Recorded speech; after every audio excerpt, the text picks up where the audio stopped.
आदरणीय नरेंद्र मोदी साहेबांच्या आशीर्वादानं आदरणीय देवेंद्र फडणवीस यांच्या मार्गदर्शनाखाली जयपूरच्या सहकार्याने या ठिकाणी सर्व जे 600 मतदार आहेत सगळ्यांच्या आमच्या गाठी भेटी झालेल्या आहेत. आपलं पिढीवेळेचं वातावरण या ठिकाणी आहे आणि जे आमचे या जिल्ह्यामधले चांगले एक सलोख्याचे संबंध सर्वांबरोबर निर्माण केलेले होते ते आज कामाला आलेले आहेत. आणि आपण पाहताय की महायुतीच बरोबर आहे अशातला भाग नाही.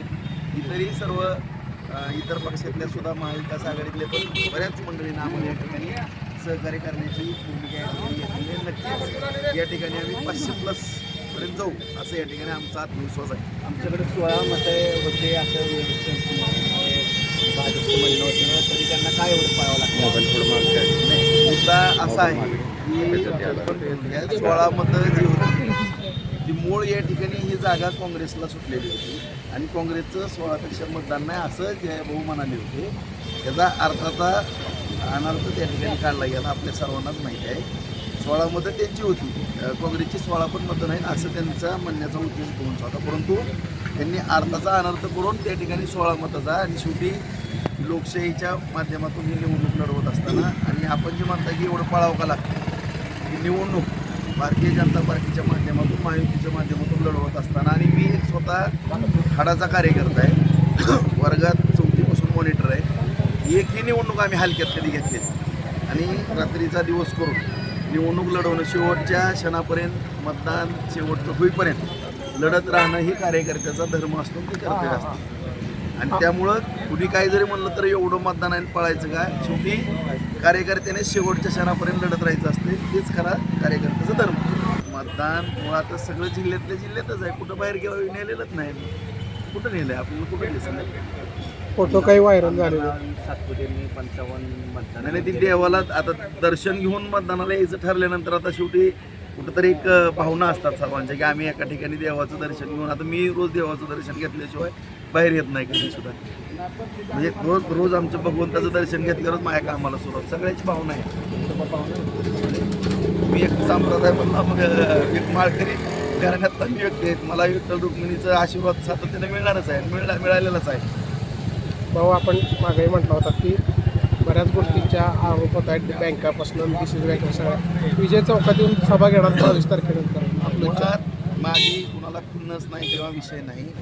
ह्या निवडणुकीचं विषयांतर जर करत असतील तर नक्कीच त्याचं उत्तर देणं माझं कर्तव्य आहे की मी कुणालाही या जिल्ह्यामध्ये त्रासदायक ठरलेलो नाही. मी अत्यंत समन्वयाची भूमिका सातत्याने जिल्ह्यामध्ये घेतली, परंतु विनाकारण काही गोष्टीचं राजकारण करण्याचा जे प्रयत्न केलेला आहे त्याचं विश्लेषण तर करणं माझी जबाबदारी आहे ना. आता माझ्यावर एखादा आरोप केला, तो कसा आरोप आहे आणि पुन्हा आता जिल्हा मध्यवर्ती बँकेचं त्याचं तर मला स्पष्टीकरण द्यावंच लागणार आहे. आणि त्याच्यामध्ये मला सांगा की माझ्या जीवनामध्ये मी त्या दिवशी सांगितलं की 1 लाख रुपये कर्ज घेतो, 1 लाख रुपये इतर बँकेचं नॅशनल बँकेचं आमच्यावरती आहे. मी कर्ज तर सर्वांनाच लागतं आणि ही सहकार चळवळ जुन्या जाणत्या माणसाने आपल्या आदरणीय सगळ्याच व्यक्तिमत्वानं सहकाराची चळवळ उभा केली ना, त्याला गालबोट लावण्याचा काही जणांनी प्रयत्न केला आणि त्याला मी ब्रेक लावण्याचा प्रयत्न केला. ह्याच्या व्यतिरिक्त काहीच नाही. जी चांगली माणसं आहेत ती चांगलीच आहेत त्याच्यामध्ये, त्यांच्याबद्दल मी कधीच वाईट माझ्या मनामध्ये येणार नाही. तुम्ही सभा घेणार नाही, नक्कीच. अरे आता इतकं जर मला सांगा 97 मतापैकी मला जर 65 मतदान पडणार असेल तर त्यांचा आभार मानण्याकरता मला या ठिकाणी सगळ्यांच्या पुढे नतमस्तक व्हावंच लागेल. या ठिकाणी येऊन 16 मावळ्यांना घेऊन या निवडणुकीला सुरुवात केलेली आहे. सत्ताधारी पक्षांनी सांगितले की आमच्याकडे 16 मतदार आहेत आणि मला हा मोठा प्रश्न पडलेला आहे की 16 मतदारांना घेऊन आम्ही सर्व पक्षीय मतदार आहेत त्यांना भेटलो, उमेदवार मी, परंतु सत्ताधारी पक्षाला कशाचं टेन्शन आलं मला हेच समजत नाही. त्यांना स्वतःच्या मतदारांवरती विश्वास नाही. 4-4, 5-5 वेळा त्यांनी बोलवून घेतलं, 4-4, 5-5 वेळा त्यांच्यावरती प्रेशर आणलं. मतदान झालेलं समजणार आहे. म्हणजे जे डॉक्टर बाबासाहेब आंबेडकरांनी घटनेच्या माध्यमातून अधिकार दिलेला आहे ते गोपनीय मत कसं समजतं मला हेच समजत नाही. म्हणजे 16 मताची दहशत यांनी किती घेतलेली आहे हे या माध्यमातून दिसून येते. 16वरून परत ते 200वर आलेले आहेत. म्हणजे ह्यांनी नैतिक पराभव आधीच स्वीकारलेला आहे सत्ताधारी पक्षाने. आणि मला खात्री आहे की या जिल्ह्यातील सुज्ञ मतदार जे आहेत त्यांना ज्यांनी मतदान केलेलं आहे आणि सर्वसामान्य मतदाराच्या मनात जे चाललेलं आहे ते विधान परिषदेचे मतदार सर्वसामान्य मतदारांच्या मताला किंमत ठेवून या ठिकाणी वसंत नाना देशमुख यांना निवडून देणार आहेत ह्याची मला 100% खात्री आहे. सत्ताधारी पक्षासह अनेक पक्ष जे आहेत त्याचे अनेक लोक देशमुखांना पसंती देतात. काय नक्की घडले जिल्ह्यात अदृश्य शक्ती कशा प्रमाणात? अदृश्य शक्ती अत्यंत जोराने काम करते आणि ते तुम्हाला निकालाच्या माध्यमातून दिसूनच येईल. कुठल्याही युद्धाला उतरत असताना शंभू महादेवाचं आपण प्रार्थना करतो, तीच प्रार्थना मी करून या मैदानात उतरलेलं आहे. आज अंतिम दिवस आहे. तो महादेवाचा आशीर्वाद वसंत नाना देशमुखांना राहील. माळशिरसचे माजी आमदारांबरोबर 50-55 लोक अज्ञातस्थळी होते. काय कारण? माझी अदृश्य शक्ती प्रत्येक तालुक्यात काम करते आणि त्याचा निकालाच्या माध्यमातून दिसून येईल. राष्ट्रवादी काँग्रेस अजित पवार गटाचे उमेश पाटील यांनी काल ट्विट केलेले की आम्हाला 4 आमदारांचा पाठिंबा आहे, ऑपरेशन घड्याळ आम्ही करतोय. ते ह्या इलेक्शनशी काही संबंधित विषय नाही आहे. ते बोलू. जे शरद पवार साहेबांच्या जीवावरती निवडून आलेले आमदार आहेत, मला वाटत नाही त्यातला एकही पवार साहेबांची गद्दारी करत. आपल्या मतदारसंघाची कामं करण्यासाठी काही करतील, परंतु पवार साहेबांची गद्दारी करायची कोणीही करणार नाही. साहेबांवर सगळीच प्रेम करतात आणि साहेब सुद्धा सगळ्यांवर प्रेम करतात, त्यामुळे ही घटना घडणार नाही. निवडणुकीचा निकाल काय असेल? विधान परिषदेला व्हीप कोणत्याही पद्धतीने लागू होत नाही. जिथं मतदान होतं या इलेक्शनला अजिबात व्हीप लागू होत नाही. राज्यसभा, झेडपी, महानगरपालिका इथं व्हीप लागू होतो, ह्याला व्हीप लागू होत नाही. म्हणजे एवढं अज्ञान आहे यांच्यामध्ये.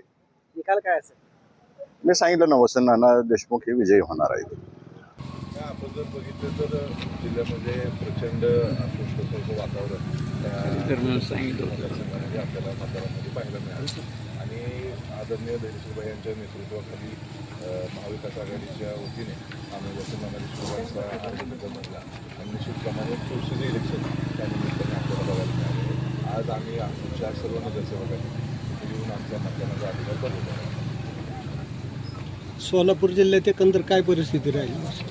आपण जर परिस्थिती पाहिली तर सगळ्यांनाच त्या निवडणुकीकडं अतिशय वेळ लावून सगळेजण पाहतात, पण खऱ्या अर्थाने निवडणूक लागली नसती. अनेकांचा प्रयत्न ह्यामध्ये असा होता की निवडणूक बिनविरोध व्हावी, पण खऱ्या अर्थाने आदरणीय धैर्यशीलभाई यांच्या प्रयत्नामुळे आणि आदरणीय वसंत नानांची उमेदवारी दिल्यामुळे त्या जिल्ह्यातल्या सर्वसामान्य जो काही मतदार त्या जिल्ह्यात आहे त्यांना खऱ्या अर्थाने त्यांचा मतदानाचा अधिकार बघवण्याचं जे बहुमूल्य योगदान आदरणीय भैयांनी निवडणूक लावली, पक्षांनी निवडणूक लावली.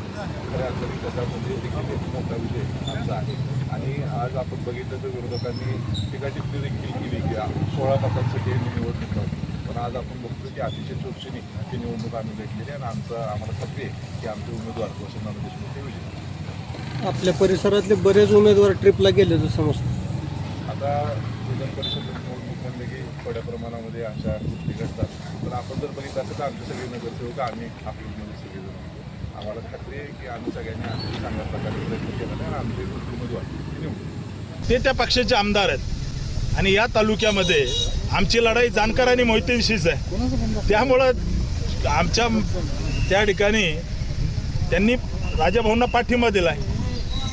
त्यांचे आणि मोहिते पाटलाचे भांडणं झाले म्हणून आलेत, आमच्याशी बोलून काही ते आलेलं नाही किंवा आम्ही त्यांना स्वीकारतही नाही. ही इथली परिस्थिती आहे. आमची लढाई या ठिकाणी इथं भाजप वाढवण्याची आहे. त्यांचा पक्ष ते वाढवतील, आम्ही आमचा पक्ष वाढवू.